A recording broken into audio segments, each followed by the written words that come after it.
Welcome eight commerce classes. तो आज हम पढ़ने वाले हैं कि कंपनी के जो ऑडिटर्स होते हैं उनको क्या क्या पावर होती है, उनकी ड्यूटीज क्या होती है, उनकी लाइबिलिटीज क्या होती है। ये हम पढ़ रहे हैं किसी कंपनी लॉ या इस सब के अंदर नहीं, बल्कि कॉर्पोरेट गवर्नेंस के अंदर कि ये कैसे जो है चीजें परफॉर्म करती है। So let's see this, go through this PDF. You can also download this PDF from Google, क्योंकि मैंने भी एक से Google से ही लिया है। So introduction. An auditor to perform his duties must have certain powers.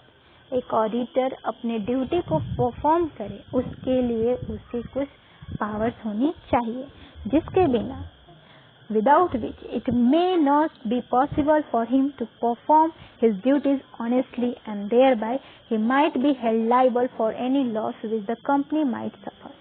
जिसके बिना वो अपनी जो ड्यूटीज है उसको सही से परफॉर्म नहीं कर पाएगी और उसके लिए वो लाइबल हो जाएंगे कि कंपनी को वो लॉस हो उसके लिए। In the case of the auditor of a sole proprietorship business or a partnership firm, एकल व्यवसाय और पार्टनरशिप फॉर्म के केस में जो है ऑडिटर के पास जो है पावर और ड्यूटी जो है वो डिपेंड करता है एग्रीमेंट पे, which is entered into between him and the organisation, जो कि एक एग्रीमेंट साइन होता है ऑर्गेनाइजेशन और ऑडिटर के बीच में। तो वो जो पावर होता है उस पर डिपेंड करता है और उसकी ड्यूटीज क्या क्या होंगी। But in the case of auditors of joint stock company, लेकिन जो ज्वाइंट स्टॉक कंपनी होता है उसके केस में एक ऑडिटर जो होता है, the company act has laid down the power and duties of an auditor. So उसका जो कोई एग्रीमेंट नहीं, बल्कि कंपनी एक्ट जो अभी 2013 है वो बताती है कि एक ऑडिटर की क्या ड्यूटीज होंगी, क्या पावर होंगी। Although there is no direct mention of the specific power of a company auditor in the Companies Act, कोई ऐसा नहीं है कि डायरेक्ट मेंशन करें हाँ ये चीज करना ये नहीं करना, ऐसा कुछ मेंशन नहीं है कंपनीज एक्ट में ऑडिटर की पावर को लेके या फिर ड्यूटीज को लेके। The auditor enjoy certain powers in the course of performance of his duty. एक ऑडिटर जो है कुछ पावर जो है वो एंजॉय करता है, वो ऑप्ट करता है अपनी ड्यूटीज को परफॉर्म करने के लिए। For example, the auditor has a right to receive notice. एक ऑडिटर के पास राइट होता है कि वो नोटिस रिसीव करे and the attend general meeting में, जो शेयर होल्डर्स की जनरल मीटिंग होती है उसको वो अटेंड करे। This is an instance of right, वो उनका एक तरह का राइट भी होता है। Again, the auditor has a right to obtain information and explanation from officer of the company in the course of his audit work. फिर उनके पास ये भी पावर और राइट होता है कि वो जो है किसी भी ऑफिसर के, कंपनी के ऑफिसर से इंफॉर्मेशन ले सकते हैं, एक्सप्लेनेशन ले सकते हैं अपने ऑडिट को करने के लिए। This right is the nature of power, और ये जो राइट है एक तरह का उनकी पावर होता है। सो क्या है डिफिनीशन एक ऑडिटर का?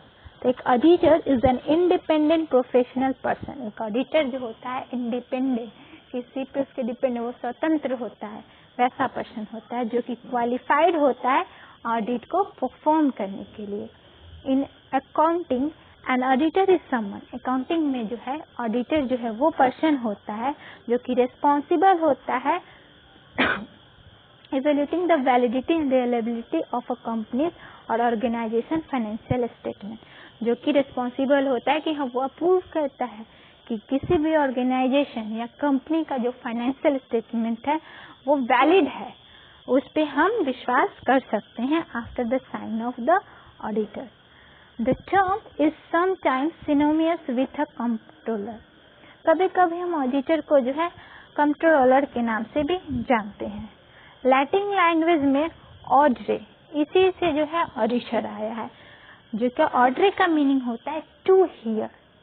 The word audit has derived from audre, and the person appointed to examine the accounts came to be known as auditor.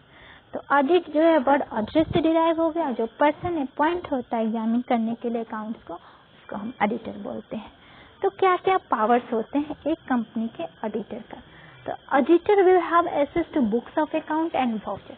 Auditor जो है बुक्स ऑफ अकाउंट को देख सकता है, वाउचर्स देख सकता है, not only those kept at registered office of the company but also to those kept at the other places. सिर्फ वही नहीं, जो कि ROC के पास हो, बल्कि जो कंपनी के रजिस्टर्ड ऑफिस के पास हो, बल्कि अदर प्लेस पे भी अगर कंपनी से रिलेटेड कोई डॉक्यूमेंट है तो उसे भी वो ऑडिटर देख सकता है। Such access shall be available to at all the times, और ये जो है पावर उसको हमेशा रहती है, कभी भी चाहे जब चाहे कर सकता है। Also auditor of a holding company, holding company, subsidiary company. Holding company वो हो गया कि किसी और कंपनी का कंट्रोल उसके पास हो, तो उसके जो ऑडिटर होते हैं shall have access to the books of all its subsidiary company. तो अगर एक होल्डिंग कंपनी का ऑडिटर है तो उसके पास ये पावर होता है कि वो उसकी सब्सिडरी कंपनी जितनी भी है उसके बुक्स को भी वो देख सकता है। For the purpose of consolidation of financial statement of holding company and this subsidiary, तो उसके लिए जो कंसोलिडेशन फाइनेंशियल स्टेटमेंट बनता है उसको देखने के लिए कि सही बना है या नहीं। As per the provision contained in the Companies Act 2013, the following rights have been given in order to enable him discharge it.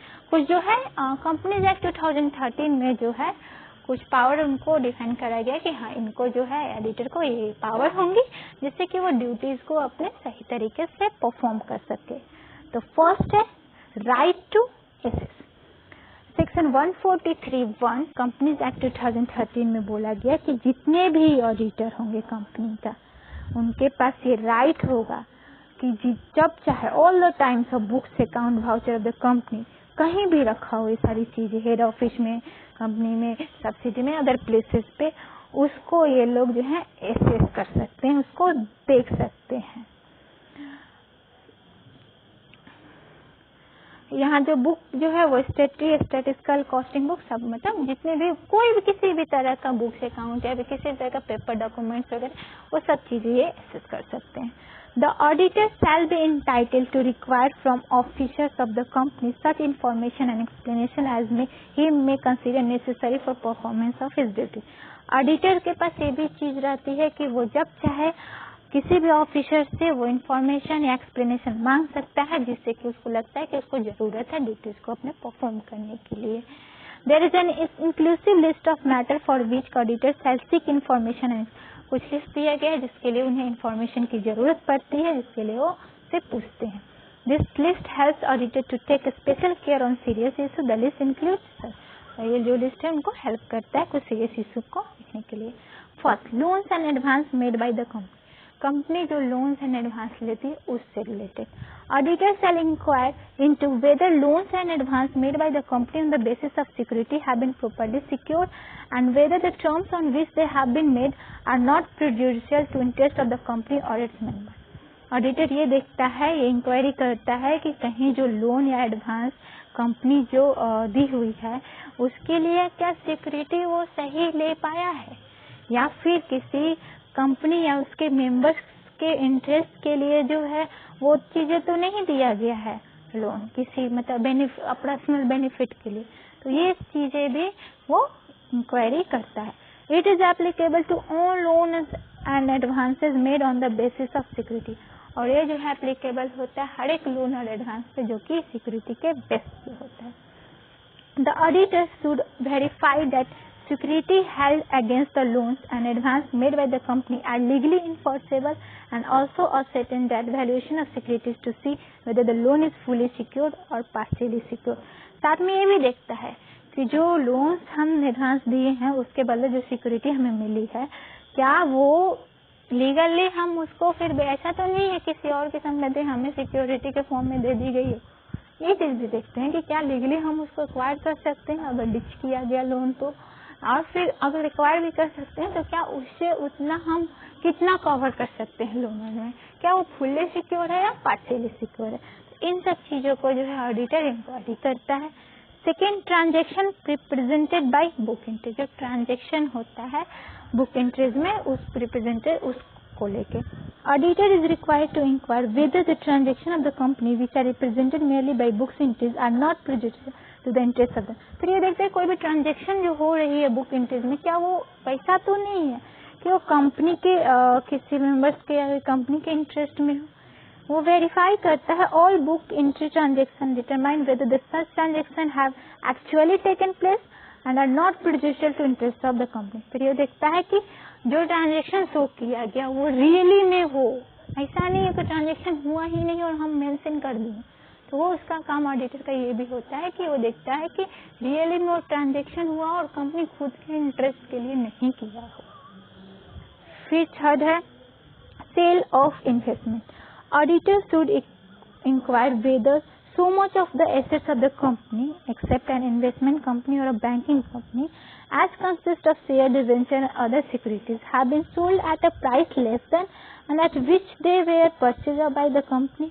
तो ऑडिटर जो है वो भी देखता है कि जो एसेट्स हैं कंपनी के, मतलब जो अदर कंपनी या फिर बैंकिंग कंपनी में इन्वेस्ट किया उन्हें छोड़ के, क्योंकि वो तो सिक्योर है, वो पता है कंपनी कहीं, उनको देखता है जो उसमें शेयर डिवेंचर या मतलब जो हम अदर कंपनी से शेयर डिवेंचर खरीद रखे हैं या फिर अदर सिक्योरिटी, तो क्या हम उसको जो बेच रहे हैं वो किस प्राइस पे बेच रहे हैं, क्या बहुत कम प्राइस पे बेच रहे हैं या फिर जो कंपनी जिस प्राइस पे खरीदा है उसी प्राइस पे बेच रहे हैं।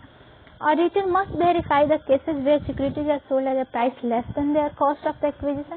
तो ऑडिटर ये भी सिक्योर करता है कि जिस पर एक्वायर किया गया है क्या उससे कम में सेल हो रहा है। अगर वो ये फाइंड आउट करता है sale is bona fide and price realise is consider to be reasonable, मतलब अगर प्राइस लेस पे भी सेल हुआ है और वो देखता है कि नहीं इसमें कुछ फ्रॉड नहीं है, वही रेट है और उसमें नीड था सेल करने का, तो कोई बात नहीं है। Having regard the circumstances of each cases no further reporting is, अगर इस केस में कोई फर्दर रिपोर्टिंग करने की जरूरत फिर नहीं पड़ती है, लेकिन अगर कुछ हुआ तो फिर वो इन्वेस्टिगेशन करती है। फोर्थ है loans and advance shown as deposit. जो लोन एंड एडवांस जो है डिपोजिट शो करते उनको लेके auditor must verify whether loans and advance made by the company have been shown as a deposit. तो वो ये भी वेरीफाई करता है कि क्या लोन्स एंड एडवांस जो है कंपनी के द्वारा किया गया है वो एज अ डिपोजिट शो किया गया है। ऑडिटर ये भी इंक्वायरी करता है जितने भी डिपोजिट है उनके रिस्पेक्ट में कंपनी जो शो किया है कि satisfy himself loans and advance have not been shown as a deposit, कि क्या वो जो डिपॉजिट के फॉर्म में शो कर रहा है क्या वो सच में डिपॉजिट है या नहीं। ऐसा तो नहीं है कि बस ऐसे ही हम डिपॉजिट में दिखा दिए, बल्कि वो तो कहीं और ही लगा है, तो ये भी इंश्योर करता है। फिर फिफ्थ है charging of personal expenses to revenue account. क्या कुछ कंपनीज के लोग जो है ऐसा तो नहीं है पर्सनल खर्चा कर दिए और दिखा दिए भाई कंपनी के रेवेन्यू अकाउंट में कि भाई रेवेन्यू इनकर करने के लिए चीज एक्सपेंसेस हुई है, तो इस चीज को भी ये जो है ऑडिटर वेरीफाई करता है। सिक्स्थ है allotment of share for cash. Auditor should inquire as to whether cash has actually been received in respect of share stated to have been allotted for cash, and if no cash has actually been so received, whether the position as stated in the account book and balance sheet is correct, regular and not misleading। So auditor ये भी देखता है कि जो cash है वो actually में received हुए हैं या नहीं शेयर के रिस्पेक्ट में, जो कि अलॉटेड हुए हैं कैश के लिए। अगर कैश जो है एक्चुअली में रिसीव नहीं किया गया तो उसकी जो पोजीशन अकाउंट्स बुक में जो शो की गई है वो क्या है, क्या बैलेंस शीट सही है, वो मिसलीडिंग तो नहीं है, वो सारी चीजें भी वो देखता है। In this connection auditor must ensure in respect of shares allotted in cash by the company that cash has actually been received in respect of such allotment by the company. इस केस में भी देखती है auditor की company जो है really में cash receive किया हो उस अलॉटमेंट के प्रति।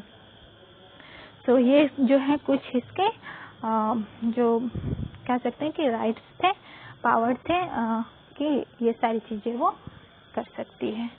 सो नाउ हम देखेंगे कि ऑडिटर्स जो है उसका सेकंड क्या है power.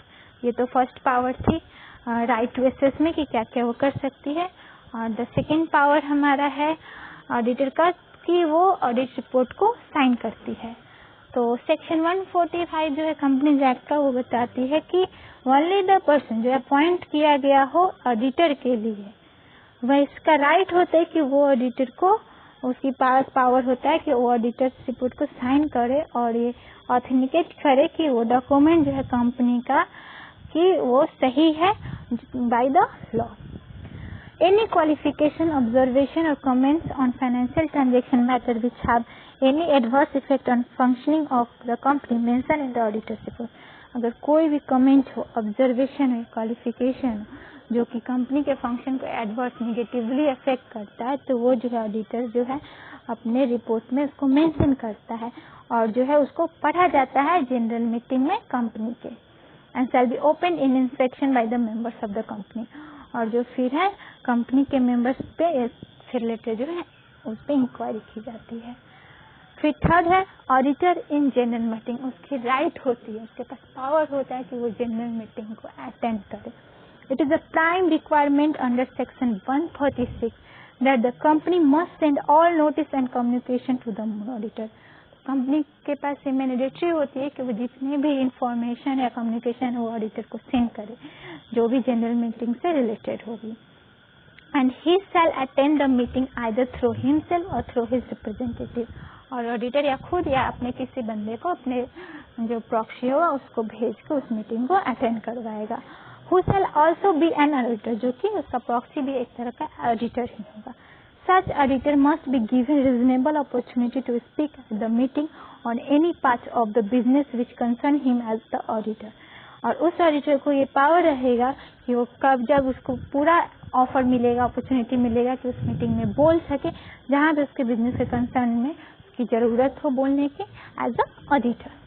As per section 101, notice of general meeting must be given before 21 days either in writing or through electronic mode। तो एक 101 सेक्शन के अकॉर्डिंग जो है 21 दिन पहले जो है नोटिस उसे सेंड करना होगा, इलेक्ट्रॉनिक फॉर्म में या फिर पेपर के मोड में, डजंट मैटर। ऑडिटर को जो भी मैनर प्रिस्क्राइब हो उसमें। Every notice of a meeting shall specify. उस नोटिस में क्या होगा, डेट होगा, डे होगा, कितने आवर की मीटिंग है वो होगा, किस चीज से रिलेटेड है, वो सारी चीजें उस मीटिंग में उस नोटिस में उसको होनी चाहिए।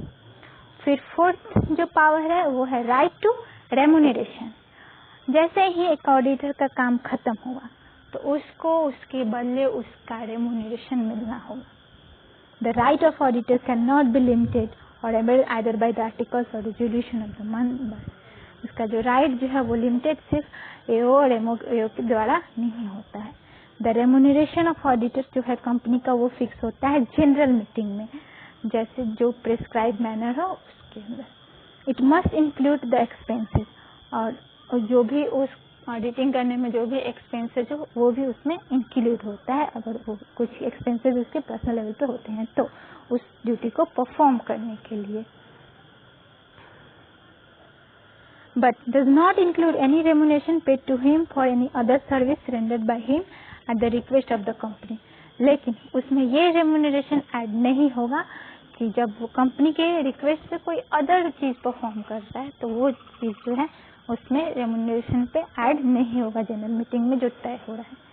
फिर फिफ्थ पावर जो है power to inspect branch account. वो कंपनी के ब्रांच अकाउंट को भी जो है इंक्वायरी कर सकता है।